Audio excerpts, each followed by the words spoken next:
As safe as air travel is, we all know that every now and then there's a terrible tragedy. But what we shouldn't have to worry about is a passenger plane disappearing without a trace. This week Inmarsat, the company that helped track Malaysian Flight 370, announced it will do its part to prevent another such disaster.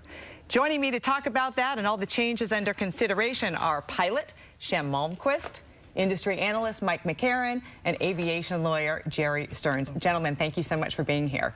Mike, this week Inmarsat said that they would track planes for free. Is this an industry game changer? It could be. It's a change in the process. Right now, it's self-reporting when aircraft are on oceanic routes. What this will do is give the aircraft, the controllers, the airlines, more real-time information as the plane goes on oceanic routes, something they don't have right now. I'd just like to add that currently on the international aircraft, we are using the system as part of the Next Gen program from the FAA that will track the aircraft. It's just that all the airlines have purchased that product. Some of them have, Air France after their accident and a couple of the others, but in general they're not mostly using that. But it is not installed on the domestic fleets. It's really just an oceanic type of tool. Shem, let me go to you. In the absence of evidence of what happened to the Malaysia Flight 370, there's a lot of attention that's being paid to the pilots, and a lot of maybe potentially the pilot diverted the plane off of its course. How do you feel about that attention being focused on the pilots? Well, I think it's natural to look at the person at the front end who has the most control as a person who is responsible for an accident. However, it generally is not placed. It's not looking at what the pilot knew at the time and things of that nature. In the case of Malaysia, there's no evidence at this time to support that the pilots did anything at all.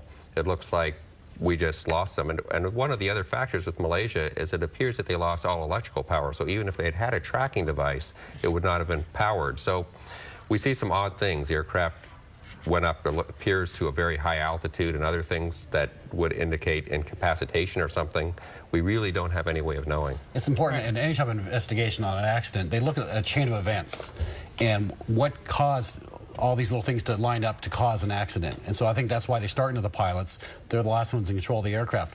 But it's just one of many facets of the entire investigation, because you want to see how everything's strung together from takeoff till last contact with that aircraft. Although just from an accident investigation aspect, which I have a lot of experience in, we tend to look at things as always causal, where it's possible that one event doesn't necessarily lead to another. It's actually our human way of trying to conceptualize things that may not reflect reality. Well, from our point of view, if I can butt in on the question of what happened in the cockpit and who did what, there's some controversy, you know, about cameras in cockpits and that sort of thing. And from our perspective, representing the families, we have seen the pilots being generally very resistive to that real-time stuff.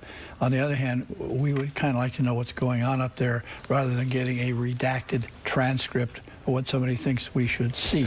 Shem, how do you feel about cameras in the cockpit? Well, from the pilot perspective, people are resistant due to the history of voice recordings being played over the news media and things of that nature, and obviously having your family see your face as something is happening is not something that anybody wants to have happen. But what if the cameras were not on the pilot's face, but just could tell us and show us what happened or did not happen during a crisis? I think that from an accident investigation perspective, that could be very beneficial. There is possible for a pilot, for example, to try to push a switch and the switch doesn't take, for example, it has an internal fault. Nothing in the system will record that the pilot attempted to do that if they didn't push hard enough, for example. Right. And there's really no way around that without having some type of recording. We don't necessarily have to have it on their face, and that could reduce some of the pushback. All of us have our own theories on what happened to this Malaysian plane. Mike, what's yours? Well, my theories right now, I don't have one because I don't have enough information to make a valid judgment. There's a lot of questions as far as why the transponder was lost contact with the transponder, why the aircraft wasn't tracked on primary radar by Malaysian authorities and others, and just loss of communications overall. So until some of those questions get answered, there's just not a really good way to get a good idea of what actually happened. Jerry, you must have a theory. I don't know about a theory, no theories.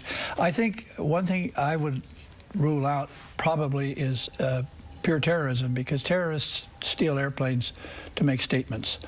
They run them into buildings. They do other horrible things. They had all kinds of buildings they could have run into, or they could have dumped the thing in the China Sea and killed all the people right there. They didn't. Right. What happened to it? Why did they go up to 45,000 feet, which is up where you don't breathe anymore? There's some very tough questions still out there. Shem, 10 seconds or less. I would be concerned and looking really hard at aircraft fire.